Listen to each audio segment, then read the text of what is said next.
guys, welcome back. In this video I will show you how to unlink Instagram from TikTok.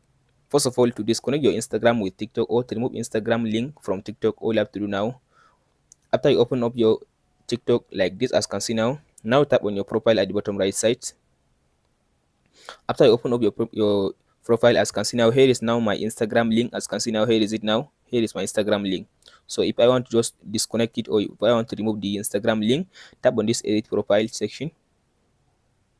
After you tap on this edit profile, now scroll to down. As you can see now, here is where it says social. As you can see, here is social. So here is my Instagram, and here is the Instagram username. So tap on this. As you can see now, tap on the username. As you can see now, here it says unlink Instagram. So tap on this confirm. Now if I tap on this confirm, now it will unlink my Instagram and my TikTok account. So tap on the unlink.